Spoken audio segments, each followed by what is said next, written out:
Chris Bowen is preparing to lower Australia's proposed high fuel efficiency standards for petrol vehicles following US President Joe Biden's backdown on American standards, as well as pressure from Thailand, Japan and the domestic automotive industry. Let's get our spicy Monday morning panel going with the Assistant Defence Minister Matt Thistlethwaite and the Liberal Senator Holly Hughes. Good morning to the both of you. So this report in the Australian this morning, Matt, is Chris Bowen about to take his foot off the gas on this one? Well, at the moment, Pete, we're in a consultation phase regarding fuel efficiency standards in Australia. Australia's one of only two nations in the world that doesn't have fuel efficiency standards, us and Russia. And that means that Australian motorists are paying more to run their cars than they otherwise should be. And we want to introduce some fuel efficiency standards that improve choice for Australian motorists and ultimately mean that they lower the cost of running their cars. It means that you won't have to put as much petrol in your car to run it every year.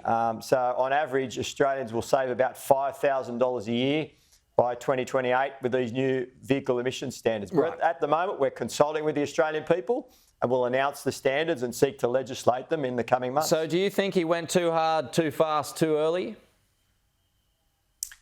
Well, we're still consulting. We haven't made a decision. We proposed a system that was similar to other systems that have been introduced and work in Europe and the United States. And they've led to lower costs for motorists in those countries. And we want to do the same thing here in Australia. We want about lower costs for people to run their cars here in Australia, and that's what this system will deliver. Holly, I've spoken to several industry players on this, and many are actually for higher emission standards, but the timing is just not workable for them. So what do you think about this? Is it a positive step that maybe he's gone too hard early? Well, I think you must have been watching me on the jury last Sunday night because we discussed exactly this, and this is what I said. It was too hard and it was too fast. But the other problem we've got is this consultation period that Matt's referring to is yet again being done behind closed doors and in secret. So no one knows what the consultation is. Everything Chris Bowen does is adding more cost of living pressures on families, whether it's his race to renewables, pushing transmission lines through farming communities, or this fuel emission standard. Again, from the Coalition's perspective, we never said we were against a fuel emissions standard. We were against what was being proposed, which was going to put up to $25,000 on the cost of some very popular vehicles in Australia. Now, Mr Bowen had complete disregard for the tradies that need these sorts of vehicles that don't even come in an electric vehicle. Mr Bowen was chasing his own renewables target, trying to limit choice for Australian consumers and push them into electric vehicles, which, electric vehicles don't contribute to the fuel excise, which pays for the roads. So this 5,000 fantasy figure that Matt's spruiking will save motorists is an absolute furphy because everyone driving a petrol car's still going to have to pay for the road upkeep, whilst electric vehicles do more damage due to their weight, yet there's no excise to the owners of those vehicles. This is all part of the beautiful thing that is negotiation. Matt, news poll out this morning shows you heading for minority government at the next election. What do you think it is about your suite of policies at the moment that just isn't resonating?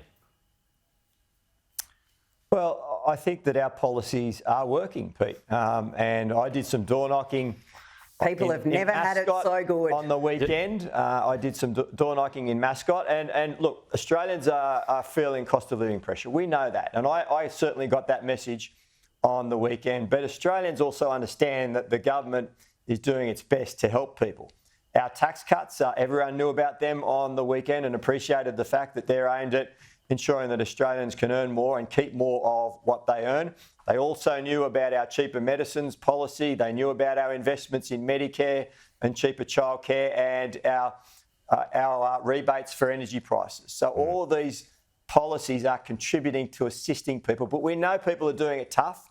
That's why we put those policies in place. And I asked a lot of people on the weekend, do you know what the Liberal Party's policies are on cost of living? And not one person could name one. Well, we're not the government. They don't have any policies to assist people to get through this difficult period. We're not the government for a start. So Matt, maybe you can tell us, Matt, this great energy cost relief. We've now got over 500 families per week since Albanese became Prime Minister going into hardship provisions on their energy bills. This is because this so-called energy relief is temporary. It is a Band-Aid on a bullet hole. It's going to be made worse by this rush to renewables. Again, thanks, Mr. Bowen. It's coming down, by the way, though, Mr. Bowen. from July 1, though, right, Holly? Coming down. Let's see if Matt can say the number $275. I don't think anyone's seeing $275 off their power bill, but maybe Matt can let us know, are they planning to extend the rebate when we get to the budget in May? Because that's about to come to an end. It doesn't go to all families. It goes to families on welfare payments, and that's it.